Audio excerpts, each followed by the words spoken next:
Hola a todos, soy la doctora Marta Guillén de la Clínica Centro del Servicio de Traumatología y hoy vamos a hablar del deporte. Para ello contamos con una presencia de gran calidad con la doctora de la Torre, que es miembro de los servicios médicos del Getafe, equipo en Primera División, fue la primera mujer en Primera División y además también trabaja en la Clínica Centro con nosotros en la Unidad de Medicina del Deporte. El primer tema que queremos plantear hoy es cuando como padres nos planteamos apuntar a una extraescolar a nuestro hijo y ese deporte al que queremos apuntar al niño requiere de un reconocimiento médico. Mi pregunta es, ¿qué importancia tienen esos reconocimientos médicos en la edad en la que se inicia uno en el deporte y también, por qué no, en los adultos?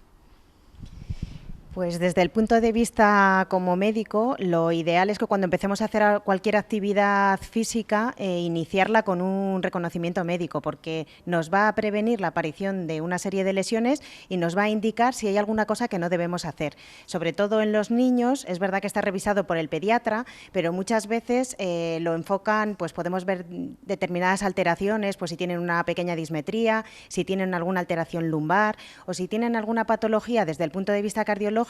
que les recomiende más un tipo de deporte u otro tipo. Esto debería ser tanto en edad infantil como en edad adulta, porque si un adulto empieza a hacer algún tipo de actividad física, deberíamos saber en qué condiciones parte, porque hay determinados deportes que son más de resistencia y otros deportes que son más de velocidad, y está más indicado un tipo u otro. Soy la doctora Isabel Guillén, también del equipo de traumatología de la Clínica Centro, y también quería preguntarle, porque en muchas ocasiones, Ana, el problema somos los padres, que apuntamos a los niños al deporte que a nosotros nos gustaría hacer y no al que ellos quieren, ¿no? Entonces, ¿cómo dirigís muchas veces a los padres y a los hijos a qué deporte es el beneficioso para él, ¿no? Pues lo más importante de todos los deportes es que el niño se lo pase bien y, como bien dices, hay veces que los padres no han podido hacer un determinado deporte y entonces enfocan un poco las ilusiones en el niño y eso no siempre es lo mejor. Cuando haces un reconocimiento médico, lo primero que ves es si ese niño está limitado para algún tipo de actividad física. Entonces, a lo mejor necesitamos hacer, por ejemplo, jugar al baloncesto y son niños que van a tener una estatura baja, pues a lo mejor no es el más indicado. Sí, para iniciarlo como actividad física, que en las edades tempranas lo ideal es hacer múltiples deportes, pero a lo mejor ya para un futuro, pues ese niño, si va a tener un crecimiento más corto, pues el baloncesto no sería el más indicado. O si es un niño que tiene una patología, a lo mejor de una dismetría, pues es verdad que aunque los deportes asimétricos los pueden hacer porque antes estaban contraindicados, por decirlo de alguna manera, pues a lo mejor es más recomendable hacer otro tipo de ejercicio. O si tiene alguna patología de rodillas o alguna patología de tobillas, pues a lo mejor está más indicado hacer natación, otra cosa. Hay veces que es difícil hablar con los padres y hacerles entender que el niño lo que tiene que hacer es disfrutar. Si yo le voy a apuntar a un deporte en el que va a pasarlo mal porque no tiene capacidades o a lo mejor no tiene habilidades para poder hacer ese ejercicio, el niño va a sufrir y al final no le va a ayudar, ¿no? Entonces, pues no siempre es fácil y es verdad que los padres muchas veces pues no entienden que tú como médico les limites a hacer determinadas cosas, o incluso hay veces que en los reconocimientos también vemos patologías cardíacas que puede hacer que el niño tenga que dejar de competir. Y eso tampoco lo entiende un padre, pero bueno, muchas veces es hablar con él, explicarle detenidamente, incluso hablar con los niños delante para que ellos también sepan pues los pros y los contras de cualquiera de los deportes. Y otro tema, una vez que al niño o al adulto ya le hemos enfocado a un tipo de deporte, pero me centraría ahora en los niños, ese deporte que inevitablemente van a hacer en el colegio, en la práctica de la educación física, ¿debería de estar matizado de alguna manera cuando estamos en la fase de crecimiento rápido? Quiero decir, en la adolescencia o preadolescencia, en la que hay niños que le sacan dos cabezas a compañeros de clase, ¿pueden hacer todos el mismo tipo de deporte o eso se debería de modular o añadir algún tipo de prevención para evitar que en esa fase de tanto crecimiento haya lesiones que se pudieran evitar? Hombre, en esa fase de crecimiento lo que vemos es que el niño crece mucho porque los huesos crecen mucho y lo que pasa es que no hay una compensación correlativa con los músculos y los tendones y por eso hay más riesgo de aparecer patología muscular que en cualquier otra de las edades. Entonces es muy importante hacer todos los trabajos de prevención desde niños, que eso es algo que muchas veces pues no se enseña desde el principio. Entonces por eso en los colegios, tanto los preparadores físicos como los readaptadores, es muy importante que hagan ese trabajo de enseñarles a estirar desde el principio y que se convierta en un hábito. Eso es una de las cosas más importantes y que luego también en las fases de máximo crecimiento que aparecen patologías específicas del crecimiento como en los Guth-Slater o cualquier otro tipo de patología, pues bajar las cargas, que eso es algo también que no siempre todo el mundo son individuales y aunque todos hagan el mismo deporte, pues hay un niño que a lo mejor el día anterior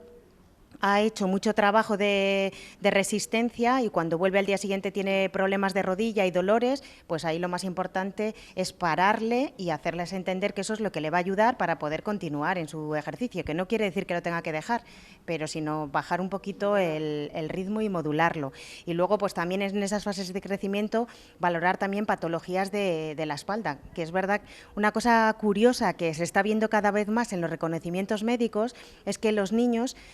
o los chicos entre los 14 y los 15 años tienen estrías a nivel de las zonas lumbares y dorsales y muchas veces es por el crecimiento tan rápido, que es una cosa curiosa, es un hallazgo, no tiene mayor importancia, pero nos indica el crecimiento tan rápido que tienen en periodos cortos.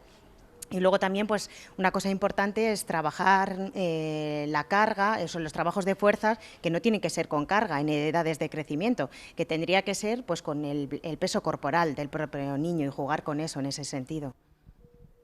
Sí, son los niños que ahora quieren ir a los gimnasios muy tempranos, ¿no? Y una pregunta, Ana, tú que ves deportistas profesionales que se dedican a ello y viven para ello, y los deportistas como todos nosotros, habituales, que tenemos nuestro trabajo y luego en nuestras horas libres hacemos algo de deporte, pero lo queremos hacer tan bien o mejor que los profesionales, ¿no? ¿Qué diferencias ves y qué deberíamos realmente, yo creo, que hacer el deportista común? Pues lo más importante es todas estas cosas de prevención que decíamos, aplicárnoslas al deportista, a la gente que no hace tanto deporte porque no tiene tanto tiempo. ¿Cuál es la diferencia de un deportista de élite? Que es su trabajo. Entonces, como es su trabajo, hace un trabajo de prevención, hace una pretemporada y luego compite. Un deportista amateur lo que hace es aprovechar su tiempo libre para competir. Entonces, estamos poniendo el cuerpo a un máximo esfuerzo, tanto desde el punto de vista cardiológico como desde el punto de vista muscular y de resistencia, sin prepararlo. Entonces, si no hemos hecho un trabajo previo de estiramientos, un trabajo previo de forma física, de conseguir una forma física general, ¿qué es lo que ocurre? Que aumentan las lesiones. Por eso muchas veces los fines de semana los servicios de urgencias traumatológicos pues están llenos de patologías deportivas, como pueden ser los esguinces de tobillos, las lesiones musculares, roturas de fibras. Y luego también es importante preocuparnos también de un poco de hidratarnos, que tanto en los niños como en los adultos, pues eso nos puede ayudar a prevenir también la aparición de lesiones. Y muchas veces, con el ritmo de trabajo que se lleva un deportista que no es profesional, pues trabajas un montón de horas, no descansas, no recuperas, compites y encima no te hidratas o no cuidas mucho la alimentación. Que en los niños, antes se me ha olvidado también comentar que es muy importante desde pequeños el que tomen hábitos saludables a nivel de alimentación y de nutrición, que eso es algo que también hay que luchar, ¿no? A veces, porque tú ves niños que están haciendo deportes, que están apuntados a diferentes deportes y resulta que luego de merienda llevan un bollo o un bollo industrial, pues no es lo mejor, ¿no? Enseñarles también a tener hábitos saludables en cuanto a hidratarse, a tomar frutas, a tomar una alimentación un poco variada. La verdad que la alimentación es un problema que últimamente se habla mucho de la obesidad infantil y quizás sea uno de los motivos por los que a los niños se les apunta a una actividad deportiva, o sea que me parece de gran importancia lo que comentas. Y ya como último, simplemente deciros que es una de las cosas más importantes, pues que si queremos iniciar cualquier actividad deportiva, lo primero es hacer un reconocimiento médico inicial para descartar que no esté contraindicado cualquier tipo de deporte, que los niños tienen que hacer deporte para pasárselo bien y que es la única forma de que consigamos una continuidad en el tiempo, que esto es algo muy importante y que también en edades muy tempranas la especificación de un determinado deporte no es recomendable. Lo ideal sería que jugaran a todos los tipos de deportes y que luego, cuando pase el tiempo, ellos sean capaces de elegir cuál es lo que más les interesa.